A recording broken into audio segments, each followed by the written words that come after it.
Realised I was muted that whole time. You'd think I'd know how to do this. Anyway, this is our first show up Sunday that wasn't last week, because obviously last week was telling you about this. But today we have me doing my talk of Remember Who You Are. And it's based on something that I've done in networking, and it's what I've worked on with my coach about various parts of my life and the journey of how I've got from where I am to where I am now. But I am Andrew Porteous of the Hyperlights community, and I am your young professional success coach, as it says. But all I ask for you today is A, listen, B, share this video far and wide. Now, this is on Facebook, on my personal profile, it is on my business profile, and it is on my YouTube channel for the brand. So share it across any of those. Share it with your friends. The YouTube one might be privately listed at this moment because it is actually sharing straight into my private community platform. If you want into that place, do let me know, because that one is opening up at the moment, and there is a free aspect to it. There's obviously paid aspects, but we'll find out about that later. Give us some love so I know you're there. Say hello in the chat, because I will see comments as they come up. And yeah, just let's get this show on the road. So it's me, Andrew of the Hyperlights community, presenting Remember Who You Are. Now, this is a quote from The Lion King, from Mufasa. I've been told by a friend that I need to mention that one. And yeah, so should we get straight into it? But obviously, with my anxiety, my depression, my ADHD, and my chronic pain, I know life can be tough. So that's where I come in as the young professional success coach, and I help you overcome the struggles associated with life's everyday tasks and balances. So, without further ado, we're going to be referring to this page quite a lot today. So this is kind of my very brief, like York Notes style timeline, whatever you want to call it. And it is very brief, and it's very short, and it gives you the key points of life that we're going to find out about this Sunday, as in now. Awkward as heck, aren't I? So, obviously, if you know someone that you think might benefit from this video, please tag them in the comments, share it to them, just get it in front of them. So I started the story, as we all do, in a hospital, because I was born. That's where I started the story. And I was born in Bristol in, I think it was Frenchay or Southmead. Obviously Frenchay isn't there anymore, but Southmead still is. I do go there every so often. Fun times. And obviously I was born with my mum and dad and my sister. And it's quite exciting to look at that journey, because my mum, as known to many of the people on my Facebook or close to me, is Mama P. She is my rock. She is the one I go to for most things because she knows what I do. She knows how I work. And in terms of business, she's set to become my executive assistant and my business development manager. Can we give a bit of love for Mama P right now? Because she rocks it. She's under the weather at the moment, so she's not been very present in my networking and online life, but she is still here. She's actually downstairs. But obviously I did say that I started with my mum and my dad. My dad is still here. I'm sorry, that's not part of the sad story of my life. My dad is still here. They are still happily married since 85.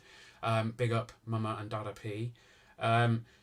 He just doesn't do photos or social media, so I thought, respect his wishes, let's not put him on there. Fair enough, right? So as I said, I grew up in Bristol with mum and dad, and I've lived here for the last 24 years. That is all my years. Just putting it out there. But please, if you take my word for it, these are not a clear representation of what Bristol's like. Like, I've been living on the outskirts of Bristol, and like, you look at the water underneath the suspension bridge, that is the realistic reflection of what Bristol can be like. Bit shitty. Just putting out there. But yes, so I've lived here for the last 24 years. So many Stokes. Obviously, I live in Little Stoke, which is next to Bradley Stoke, which is next to Harry Stoke, which is next to Stoke Lodge, which is... So, Bradley, Stoke Gifford, Little Stoke, Harry Stoke, Stoke Lodge. 5 Stokes, just in a small area. And I'm 6 miles out of town, and that's a blessing. I'm telling you now, that is a blessing. It's been fabulous not having to live in the middle of town. So again, I come back to this. Obviously, yes, I grew up in Bristol, or grew up outside of Bristol, and I spent a lot of time with my mum and my dad, and my sister, who currently lives in Ireland. So the last 2 years has been very fun with lots of Zoom. But as I said, at age 3, I did have some surgeries. So I had a gland taken out of my neck, and I'm wondering which side the scar is, because I can't remember. I think it's there. We won't go there. It's a scar. When you see me, I think it's this side. And it's like that, because it was like suffocating me. We love that. My other one was a umbilical hernia. So I had that one removed. I did have an outie belly button. Now I have an innie. We're getting to know each other. It's quite fun here. Then I move on to kind of primary school.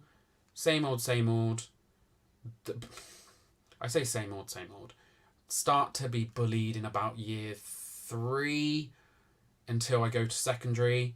Then it gets worse because there's more people. That's fun.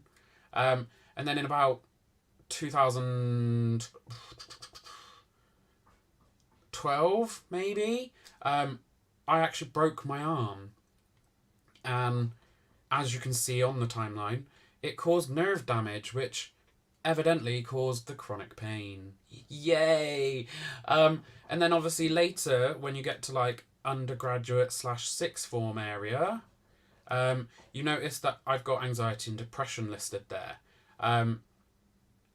Given that I've just said about the bullying and all that in primary and secondary school, those 2 titles or labels shouldn't be a shock, I guess.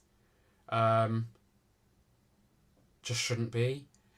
But there we go.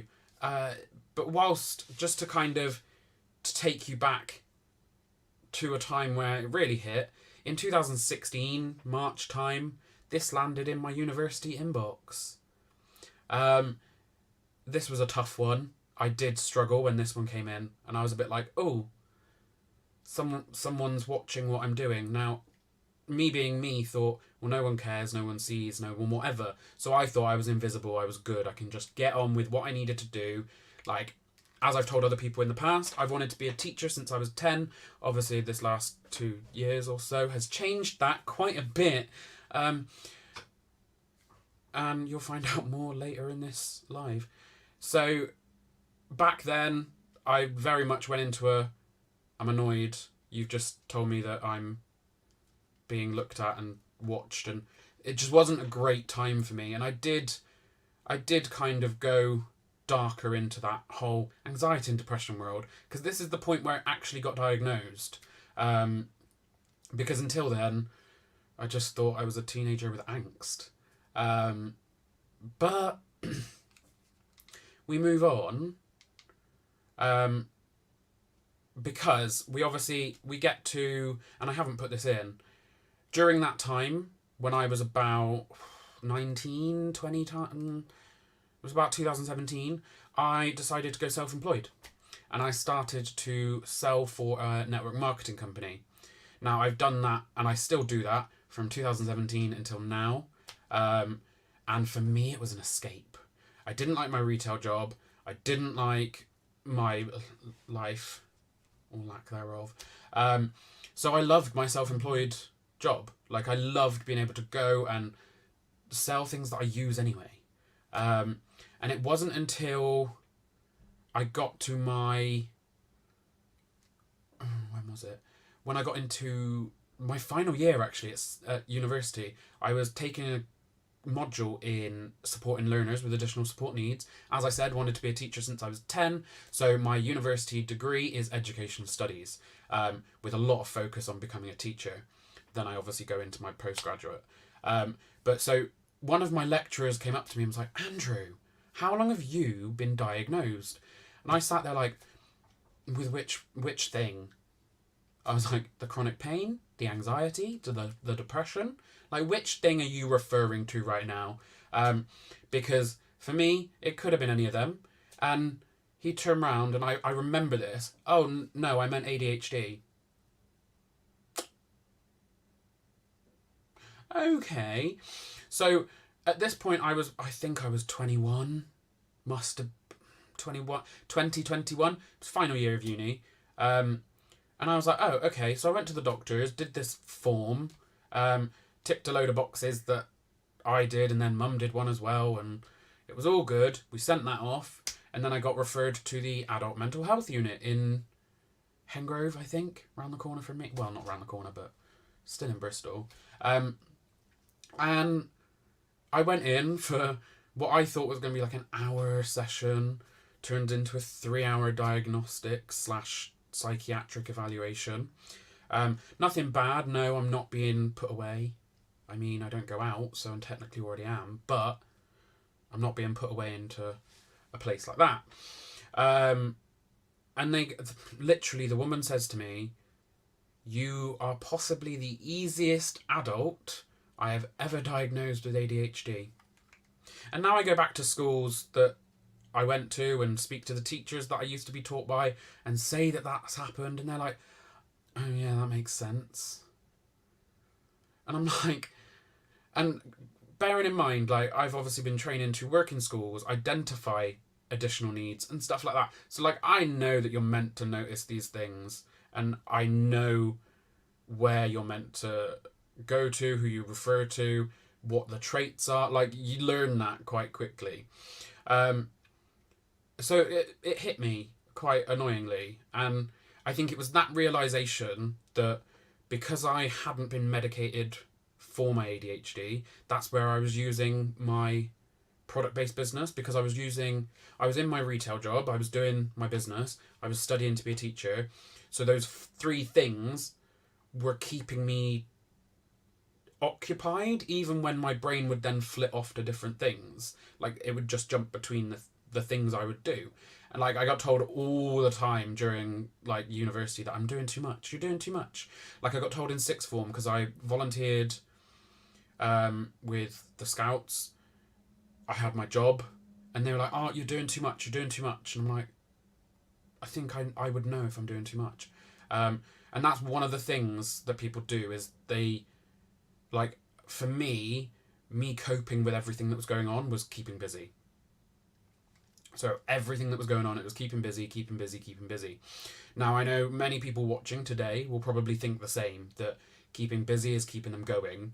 But the healing doesn't start until you give yourself the time. I'm just going to put that out there. Like, I've really given myself time over these last couple of years of really thinking about myself. And I've got to such a good place right now. And we discussed it, me and a friend discussed it the other day. I was like, when I had friendship issues about 2 years ago, I would go into a meltdown because I'd be losing a friend. Whereas right now, guys, I'm just like, okay, you want to go? Go.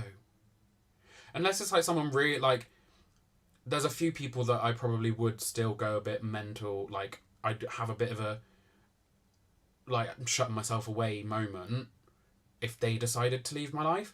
But I think we're at a good place where they wouldn't, because we help each other anyway.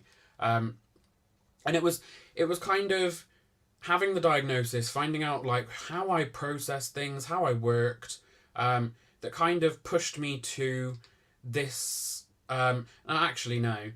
So fast forward to 2018. So before COVID, I was in my final year of uni, and unfortunately, the 6 sessions of counselling that the university give you didn't work. Shocker that 6 sessions of counselling did not work. But they tried. We'll get into that later. So yeah, I made the call. So if anyone saw in July, I was very exactly 6 sessions. So I was very into a fundraiser back in July for Calm, the campaign against living miserably. Now I've made a phone call to them. When I got to a very dark place, they were the number I called. Now the reason I called that number is because I didn't want to make a decision that would hurt the people around me. Because very often in those kind of situations where you feel that there's no other option, you believe that going through with those things will help the people around you. I don't know why, but through my head switched, that's not going to do anything, that's going to hurt them. Like, I didn't care if it hurt me, I knew it was going to hurt them. And that's where I made the call. So the number is always on my Facebook page. Their channel is always linked on my YouTube because they are amazing. They are a charity and they do so much. So again, going back to this, I haven't put the call on there, but that happened kind of before the ADHD diagnosis. And it's also the point at which I left my retail job. And I feel like leaving my retail job could be a story for another day because it wasn't a happy ending. It was I left with immediate effect. So it's not a great story, but we might delve into that one in the future. But it brought me to the place of remembering who I was.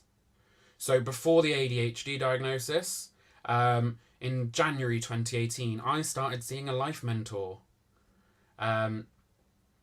And my God, it was...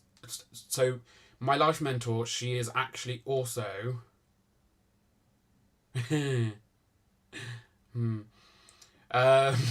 Sorry, I've just read a comment. So in 2018, I started seeing my life mentor, who happens to be a therapist. Therapist and drama therapist, but also life mentor. She is phenomenal. I have tagged her business on a lot of the things I do because it's just phenomenal. I started having her as my life mentor in 2018 January.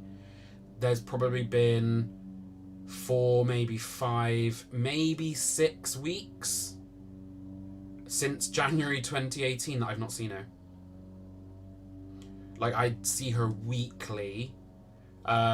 Because it's not just that I need the help, because I probably could see her less frequently, but in addition to being my life mentor, I still get little bits of therapy because of the training she's got. It's not typical for that to happen, but because I've built that working relationship, we also talk about work, because the work affects my life and affects my mental health, and it kind of all links in together. So essentially, I get an hour of a week where I just get to word vomit and talk about any stuff that's gone on throughout my life or week. Throughout my week, there's a lot that goes on. So I talk about my future. Sometimes we just talk about me and how I'm feeling, what I'm thinking, stuff like that. Then we talk about my worries and my excitement and just loads of things like that. Literally amazing. It's one of those things where I'm I don't know whether I would have come from 2018 if I didn't. But that also leads into me finding 4N. So networking massively for my business is so beneficial. I've recently been to other networks as well, which have also been really, really helpful. But in terms of where I've come from, I started networking in 2018. So we're fast forwarding again. No, 2020. So I started to go to networking because I was like, well, I need to build my business. Like, as much as I'm going into teaching and doing all this, but at this time my PGC had been paused due to some problems with the school I was in. Them, not me, just putting it out there. And I was like, right, okay, so I've got this time to kind of build my business, earn some money, save some money, whatnot. Didn't happen, but again, another story. And it was from that networking that I kind of found out who Brad Burton was. So I can see that he has been tagged. I also found out who Pippa Whitfield was. Amazing people to have in your life. Then I met Caroline Andrew Johnston. If anyone's seen, she is my Auntie Cadge. Done. Mitali. If I hadn't have met her, I wouldn't have gone to karaoke in Birmingham last week. We won't. Maybe I'll do Sing It. No, I'm not putting it out there. And it's like all these things have happened over the last year or two that have led to quite an exciting place. So obviously I did my teaching, and then then I was talking. What was I doing? So I had finished uni, and lockdown had kind of told me that I was like, I don't want to go into the classroom now, because the stress that I saw teachers under, the work they had to do on top of what they already do. Let's not get this wrong. Teachers do a lot. And COVID made them double that because they had to do what was in school and outside of school and online. Mental. So that kind of pushed me towards let's have a look at my other options. So I was actually attending a networking meeting on a Friday afternoon in, say, June time, probably. And I had a one-to-one with someone, and I said that what I wanted to do and how I wanted to do it and all of this stuff, because I'd spoken to someone else, and I was like, yeah, let's do this. And their response was, yeah, no, you can't do that because you're not qualified, you're not trained as a therapist, you're not trained as a coach, you're not trained as this, you're not trained as that. And I was like, excuse me? And I hate to copy a phrase from someone else, but who put 50p in that person? Ironically, that person has now left the networking company that I was at, so that's interesting. But from that point, it's kind of that kick up the ass that I needed, to kind of say, no, you don't get to tell me that. So I went and decided there and then that I would have a look online, see if there's some courses for coaching and stuff like that. And I found NLP and life coaching online from the lovely Kane Ramsey. So Kane is an NLP master and like coach, and all of he's major knows what he's doing. So I did his online course and I was blown away. Granted, to begin with, it started with me wanting to do it for me, so I could go through the stuff, but then also it would help in my teaching, it would help in my tutoring, it would help every aspect of my life doing these two courses. What I didn't fully understand to begin with was one was 51.5 hours and the other was 27. Now, many of you know that I spend a lot of time watching Netflix, YouTube, Prime Video, Disney, any streaming platform. I've probably got an account. And it wasn't until I started these courses that those went out the window. I was binging these videos from Kane and just watching them and re-watching them.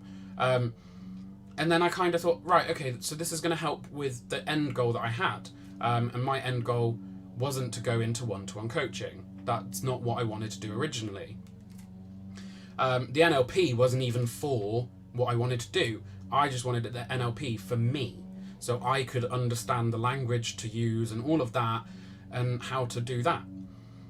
So then we go into the I need a name.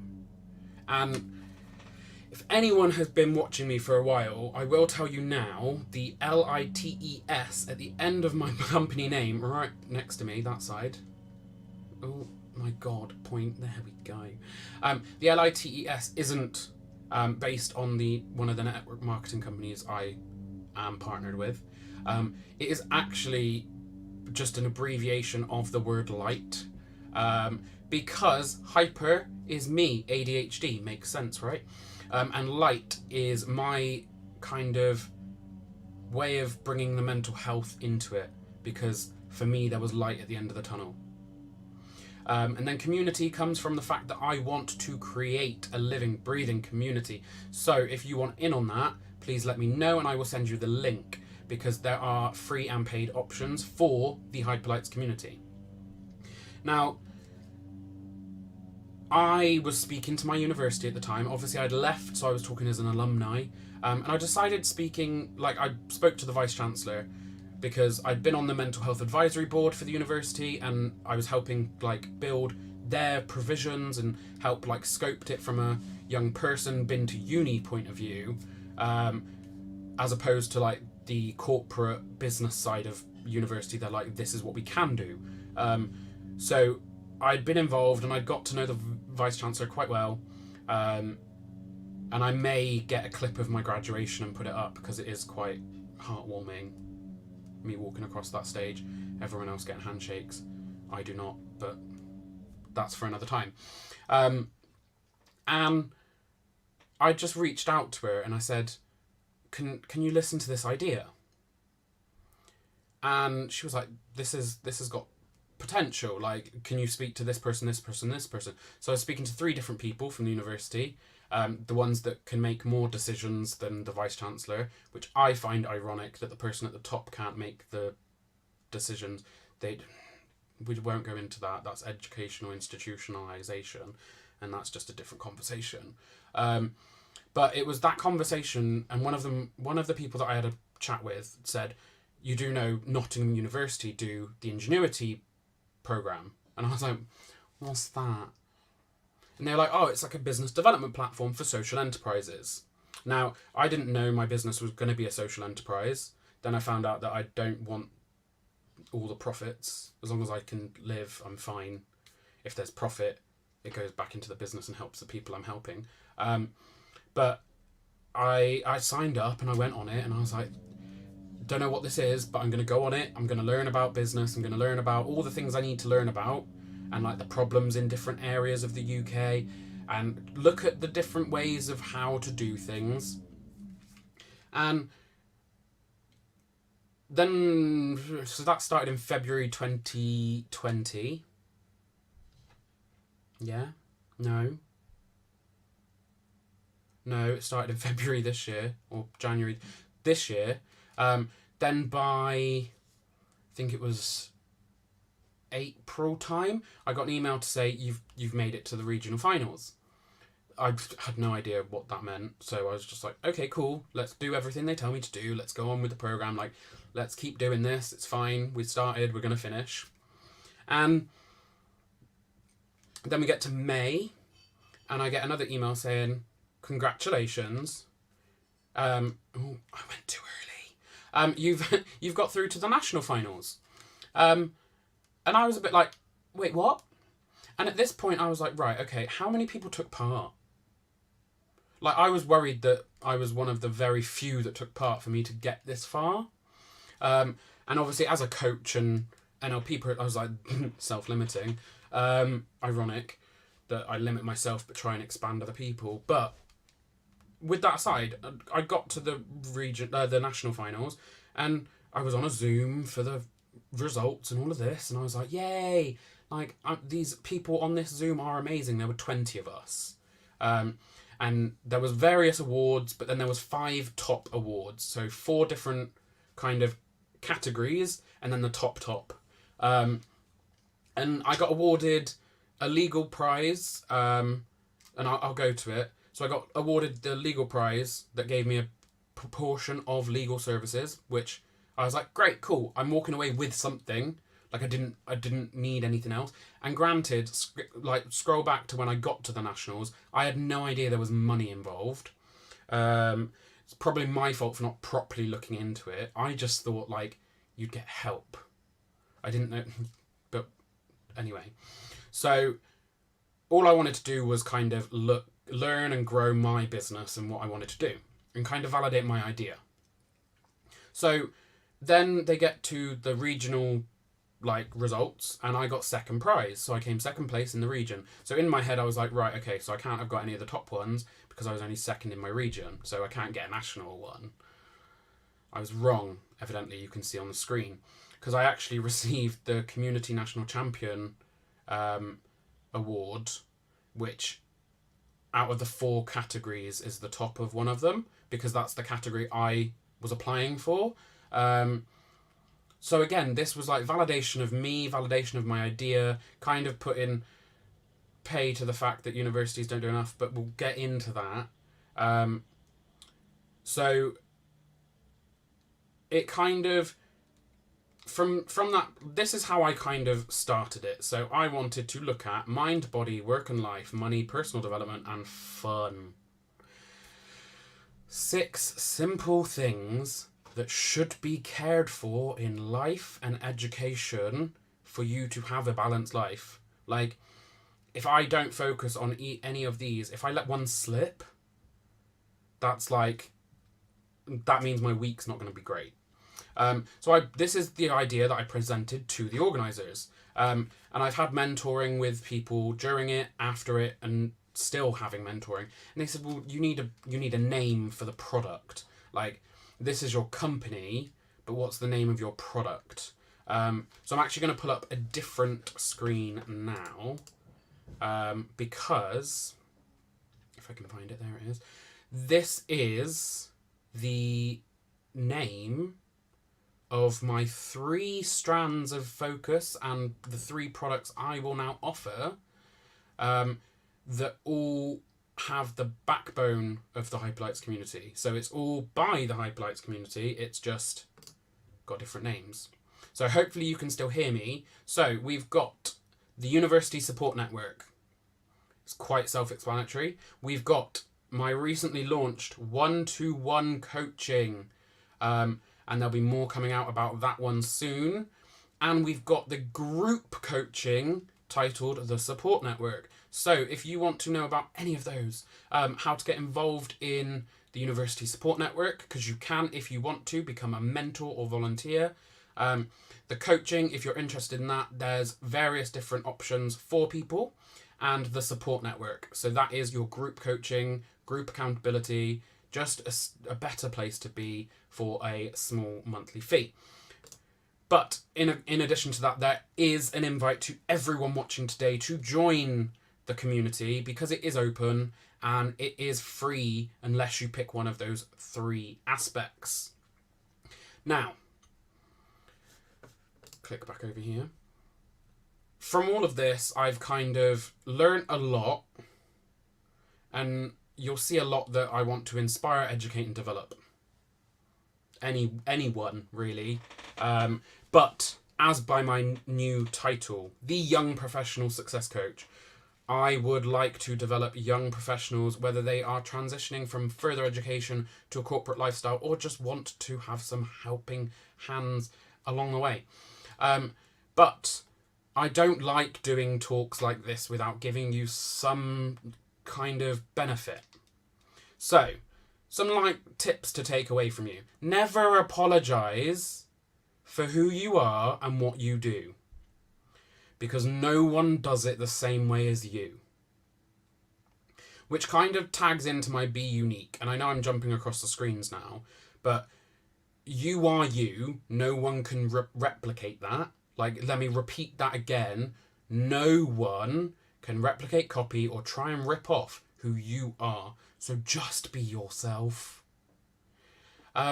Take time for yourself. If I hadn't have had lockdown, if I hadn't have been able to kind of sort myself out over this last however long, I'm not even counting because it's not even relevant, I wouldn't have got to the place I am today. And remember why you're doing what you're doing. Whether you're in a corporate job and you love it, or if you're in business and you love what you do, or you're helping people and you love that too. Or if you're volunteering, like I still volunteer weekly. And I remember why, and it's because I want to make a difference. I don't just want to go through life earning money, paying bills, and watching TV, except the TV part I do a lot of, because I take time for myself though. Remember, I started this wanting to be a teacher when I was 10 years old. And now I'm sat in front of you, because I am sat, sometimes I stand, not very often.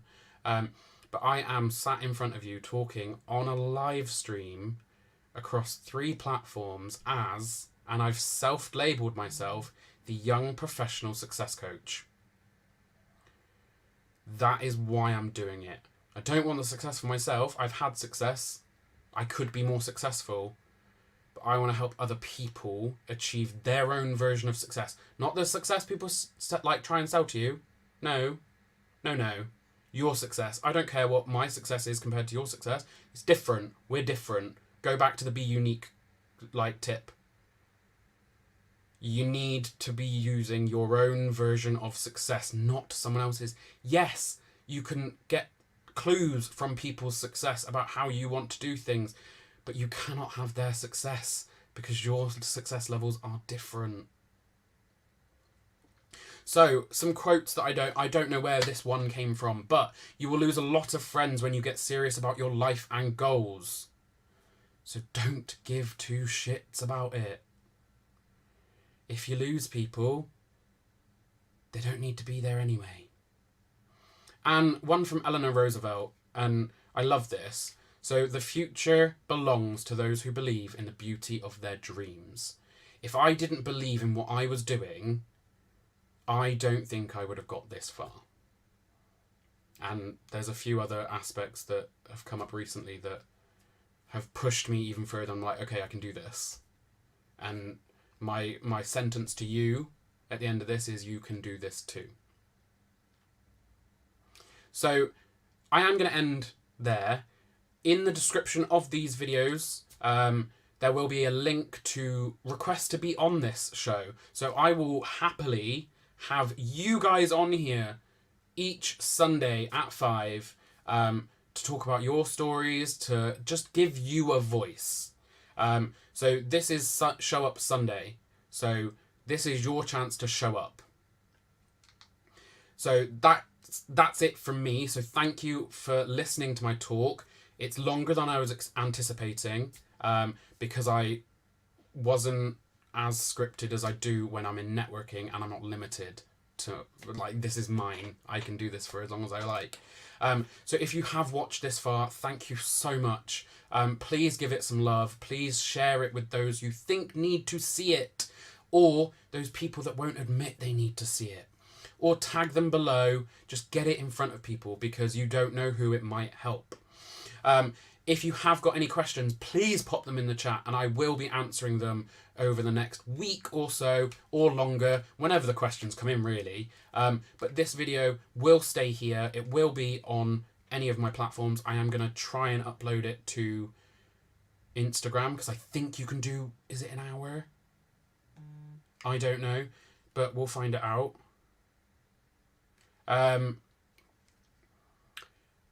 So yeah, if you would like to be on the show, please let me know. Alternatively, if you are in business, come along. Come along. Build your business with me every fortnight on a Tuesday. So that's that. I will put the link down below. And yeah, thank you. I'm going to remove that now. You get to see more of me. Don't know if that's a blessing or a curse. But yeah, so that is me. I have now got an outro. I feel so accomplished. And I will see you next Sunday, whether I'm alone or whether I'm with someone else. Who knows? Ta-ta for now.